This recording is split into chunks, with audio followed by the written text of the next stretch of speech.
ಬಂಧುಗಳೇ, ಈ ದಿನ ಹಲವಾರು ನಮ್ಮ ರೈತ ಮುಖಂಡರು ಹಲವಾರು ವಿಚಾರಗಳ ಬಗ್ಗೆ ಮಾತಾಡಿದ್ದಾರೆ. ಅದರಲ್ಲೂ ಈ ಪ್ರದೇಶದಲ್ಲಿ ನಮ್ಮ ದಲಿತ ಸಮುದಾಯದ ರೈತರಿಗೆ ಅನ್ಯಾಯ ಆಗಿರೋದ್ರ ಬಗ್ಗೆ, ರೈತರಿಗೆ ಅನ್ಯಾಯದ ಬಗ್ಗೆ ನಾವೊಂದು ಎರಡು ವಿಚಾರ ಮಾತಾಡಬೇಕಾಗ್ತದೆ. ಇವತ್ತು ಈ ಪ್ರದೇಶದಲ್ಲಿ ಎಲ್ಲ ಹಳ್ಳಿಗಳಲ್ಲೂ ಸುಮಾರು 50% 60% ದಲಿತ ರೈತ ಮುಖಂಡರಿದ್ದಾರೆ, ರೈತರಿದ್ದಾರೆ.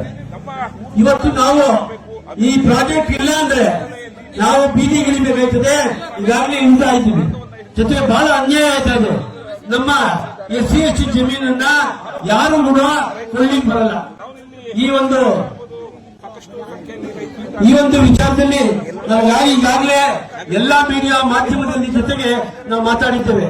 ಜೊತೆಗೆ ವಿಶೇಷವಾಗಿ ನಾವು ಹೇಳೋದಂದ್ರೆ ಈ ಭೂ ಸ್ವಾಧೀನ ಜಮೀನಲ್ಲಿ ಸುಮಾರು 50% 40% ನಾವು ದಲಿತರ ಜಮೀನುಗಳಿದೆ. ಆ ಜಮೀನನ್ನು ಯಾರು ಕೂಡ ಕೊಡ್ಲಿಕ್ಕೆ ಬರಲ್ಲ. ಜೊತೆಗೆ ಈ ನಂಬರು ಬೊಮ್ಮಳಿಂದ ಮಂಜುರಾಜರು ಎಲ್ಲ ಜಮೀನಿದೆ.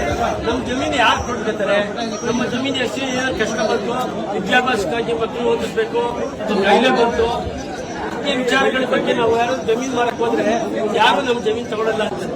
ನೀವು ಸೂರ್ಯಚಂದ್ರ ಯಾರು ನಿಮ್ ಜಮೀನು ಬೇಡ್ರಪ್ಪ ಅಂತಾರೆ, ನಾವೆಲ್ಲ ಬೇಕು. ಆದ್ರಿಂದ ಇವತ್ತು ಈ ಒಂದು ಸರ್ಕಾರ DK ಶಿವಕುಮಾರ್ ಸರ್ಕಾರ ಒಳ್ಳೆ ಬೆಲೆ ಕೊಟ್ಟಿದ್ದಾರೆ. ಸುಮಾರು 2.5 ಕೋಟಿ ನಮಗೆ ಅನುದಾನ ಕೊಡ್ತಾ ಇದ್ದಾರೆ. ಜೊತೆಗೆ ಭೇದ ಭಾವ ಅಂದ್ರೆ ಯಾವುದೇ ಸಮುದಾಯ, ಅದು SC/ST ಆಗ್ಬೋದು, ಜನರಂತ ಭೇದ ಭಾವ ಮಾಡಿಲ್ಲ. ನಮ್ಗೆ ಒಳ್ಳೆ ಉಪಯೋಗ ಮಾಡಿಕೊಟ್ಟಿದ್ದಾರೆ. ಅವರಷ್ಟೇ ನಮ್ಗೆ ಪರಿಹಾರ ಕೊಡ್ತಾ ಇದ್ದಾರೆ. 2 ಕೋಟಿ ಮೇಲೆ ಕೊಡ್ತಾ ಇದ್ದಾರೆ. ಇದು ನಮ್ಗೆ ಬಹಳ ಉಪಯೋಗ ಆಗ್ತದೆ.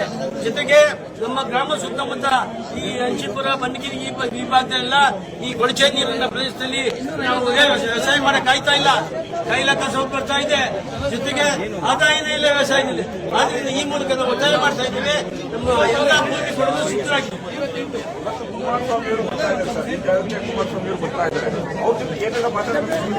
ಸ್ವಾಮಿ ಕುಮಾರಸ್ವಾಮಿ ಅವರು ಇದನ್ನ ಪ್ರಥಮವಾಗಿ ಈ 2007ರಲ್ಲಿ ಪ್ರಥಮವಾಗಿ ಪ್ರಾರಂಭ ಮಾಡಿದ್ರು.